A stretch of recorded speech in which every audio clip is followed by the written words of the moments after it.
정말 지속적으로 남편이 아내를 비난하고 비판한 경우예요. 끊임없이 지적하고 끊임없이 아내가 잘못됐다고, 자기는 다 옳고 자기는 다 맞고 자기는 다 괜찮은 사람인 거예요. 아내를 계속 평가를 하는 거죠. 거의 보편적으로는 부모가 나르시스트적인 성향이 있다 그러면 자녀도 그런 경우가 많습니다. 그래서 옛말에 결혼할 때 부모 보라는 얘기가 그냥 나온 말은 아니에요. 자, 그래서 요즘 나르시스트에 대해서 너무 관심들이 많아서 나르시스트 부모 밑에서 자란 친구들이 부부관계에서 흔히 겪는 5가지 문제에 대해서 말씀드릴게요.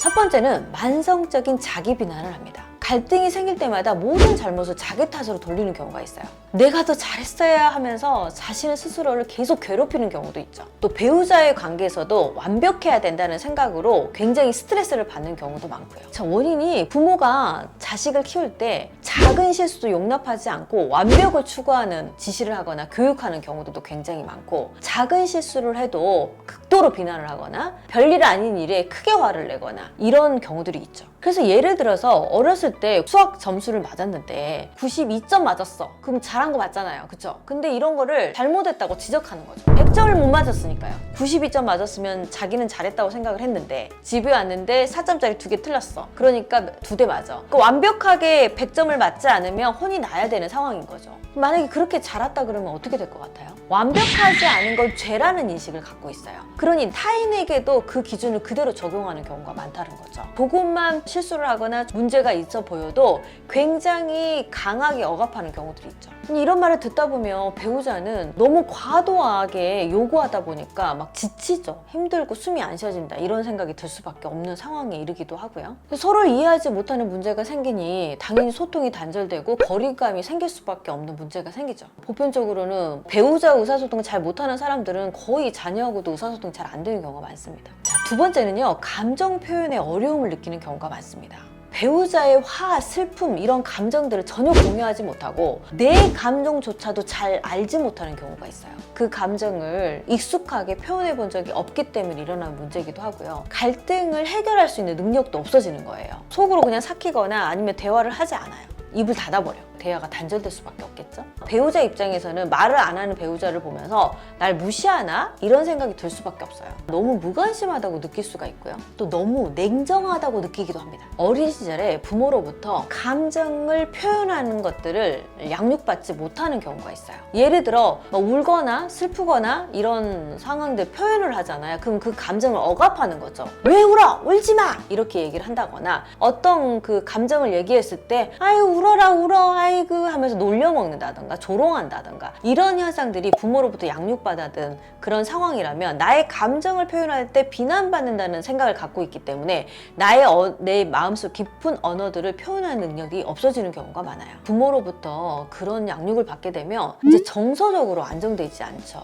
정서적으로 안정되지 않는 경우가 굉장히 많고 심리적으로 고립되어 있는 상태가 되는 경우도 많습니다. 이제 그런 상태에서 결혼을 하잖아요. 그러면 배우자의 관계에서 감정을 잘 표현하는 능력도 없고 배우자의 감정을 들어줄 수 있는 능력도 없는 거예요. 그러니 이 감정 표현을 어떻게 하냐면 화를 내거나 비판적으로 얘기를 하거나 이런 상황으로 가버리는 경우가 많아요. 말을 하지 않거나. 자, 그래서 부부간에 감정 연결이 안 돼 있으니까 배우자 입장에서는 혼자 혼인관계를 유지하는 듯한 느낌이 들거든요. 또한 자녀와의 관계에서도 감정 연결이 안 돼 있다 보니 감정을 나누지도 못하고 우리 아이들이 자신의 감정을 표현하는 능력도 없어지는 경우가 많아요. 악순환이죠. 그래서 대물림이라고 볼 수 있어요. 시월드 시집살이만 대물림을 하는 것이 아니에요. 심리적 대물림도 굉장히 크다고 볼 수 있어요. 근데 요즘 더 이게 문제는 뭐냐면요, 제가 시월드 얘기할 때 항상 얘기하는 게 요즘 2024년 대한민국에서 모든 사람이 시집살이 겪는 게 아니에요.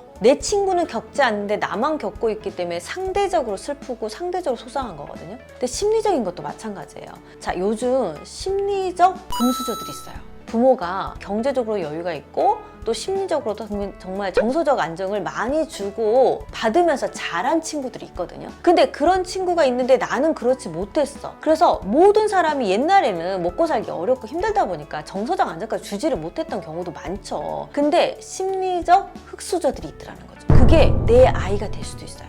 굉장히 무섭죠. 만약에 본인이 조금 누군가 나에게 넌 나르시시스트 같다 라는 말을 대놓고 하진 않겠지만 혹여라도 내가 좀 그런 부분이 있다 싶으면 내 선에서 대물림을 끊어야 되거든요. 그 생각을 하지 않으면 문제가 됩니다.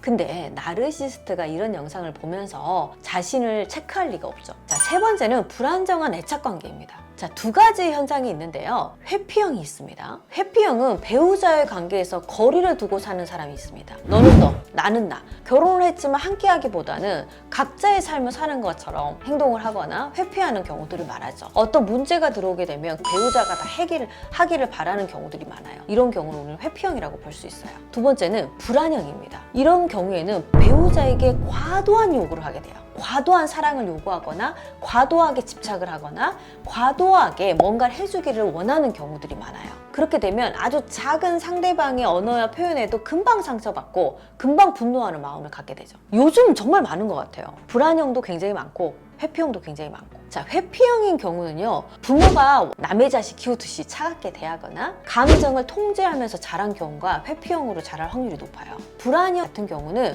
부모가 조건부 사랑을 내거는 경우가 많죠. 뭐뭐하고 뭐뭘 잘해야 내가 사랑해줄 거야. 사랑이 조건부로 형성되어 있는 경우들이 많아요. 아이 키우면서 이렇게 표현하는 사람도 생각보다 많아요. 자식들에게. 별거 아닌 대화인 것 같은데 굉장히 큰 영향을 받죠, 아이들은. 자, 이렇게 되면은 결과적으로 배우자 입장에서는 회피형하고는 너무너무 거리감이 느낄 수밖에 없고요. 불안형에게는 너무 집착하는 마음과 또 분노하는 감정이 쌓여져 있어서 관계가 굉장히 어려워질 수 있습니다. 거기다가 자녀과의 관계에서의 문제에서도 일관성이 없거나 이랬다 저랬다 하거나 애착관계가 형성하기가 되게 어렵다. 자, 네 번째는 필요에 의한 공포입니다. 평소에는 배우자 상관없이 모든 것을 자신이 알아서 하고 해결하려고 하는 의지가 높다가 어떤 특정 문제가 딱 생기거나 위급한 상황이 되게 되면 문제 해결력이 없어져요. 그리고 이런 위기 상황에서 갑작스럽게 배우자에게 완전히 의존적이거나 자식들을 돌보지 않는 문제가 생기기도 하죠. 그러면서 감정이 폭발돼 버려요. 부모가 자녀의 요구를 무시하거나 필요하다고 말을 했을 때 혼자 해결하라고 하는 경우들이 있어요.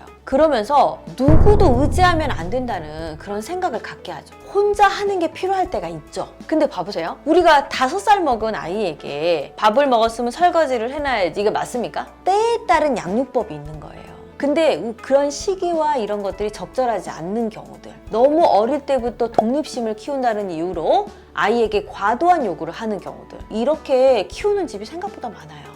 자, 이렇게 되면 배우자의 관계에서는 어떻게 될까요? 이 배우자가 극단적인 상황으로 자꾸 변화되기 때문에 같이 살아가는 것에 대한 두려움이 느낄 수밖에 없고 불안감이 높아질 수밖에 없거든요. 없는 불안도 생깁니다. 거기다 자녀와의 관계에서는 일관성 없는 태도를 보이는 부모로부터 감정을 잘 표현하는 능력이 없거나 내가 뭔가 필요하다고 생각했을 때 얘기를 하지 못하거나 하는 문제가 생기기도 하고요. 또 부모의 무관심으로 인해서 결핍이 많이 발생할 수밖에 없죠. 5번째는 감정을 느끼지 못합니다. 배우자의 감정도 느끼지 못하고요. 자신의 감정조차 정확하게 이해하거나 알기가 어려워지는 경우가 있어요. 거기다가 상대방이 기대하는 반응이나 공감을 하기가 어려워요. 자, 이게 왜 문제냐? 부부 관계에서는요, 공감해주는 게 굉장히 중요하잖아요. 근데 그런 공감을 전혀 받지 못하다 보면 부부가 오랜 시간 함께 해야 되는데 정서적으로 결핍 상태가 된다는 거죠. 감정을 표현하는 게 잘못됐다고 학습되어 있는 경우들로 인해서 이런 경우들이 생기죠. 거기다가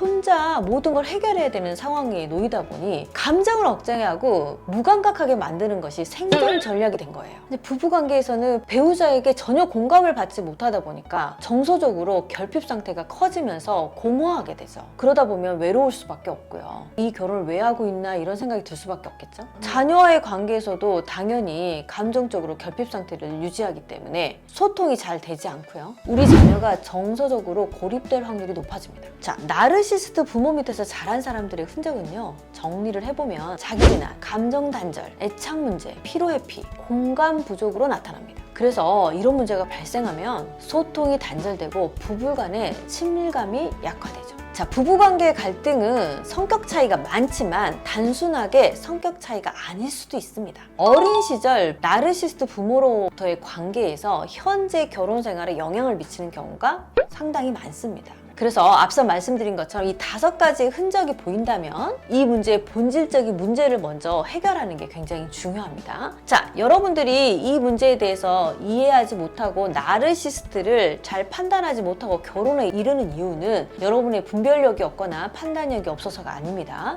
자, 결혼 전에 우리가 20살 때까지 어른들 부모로부터 양육을 받아요. 그치만 20살 이상이 되잖아요. 그럼 그때부터는 부모로부터 어떤 학대를 받았던 어떤 정서적 고립이 되었던 별로 티가 나지 않은 성인 생활을 합니다. 그때는 내 인생을 내 마음대로 자유롭게 살아가기 때문이죠. 그래서 그 당시만 해도 절대 보이지 않아. 연애 시절에 보이지 않았던 문제가 왜 결혼해서 가정생활이 시작되면 문제가 보이느냐. 어렸을 때 가지고 있던 가정에서 일어났던 결핍과 부족함들은 내가 결혼하는 순간 새로운 가정을 만들게 되면 그걸 다시 채우고자 하는 욕구가 생길 수밖에 없습니다. 그래서 어린 시절은 우리 삶에 굉장히 영향을 미칠 수밖에 없다. 보편적으로 많은 사람들이 나르시스트는 피하는 게 답이다 이렇게 얘기하는 경우들이 굉장히 많아요. 내 배우자가 나르시스트라고 생각했을 때 포기하고 싶은 마음이 들 수 있어요. 하지만 이걸 치료하는 시간을 좀 가진다면 관계 개선을 할 수 있는 방법도 분명히 존재한다는 걸 잊지 않으셨으면 좋겠습니다. 자, 이번 영상이 도움이 되셨다면 구독과 좋아요 눌러주시고요. 혹여라도 내 주변에 내 배우자가 나르시스트 부모 밑에서 자란 듯한 느낌이 들어서 좀 안전해 보이지 않는다면 이 영상 공유해 주셨으면 좋겠습니다.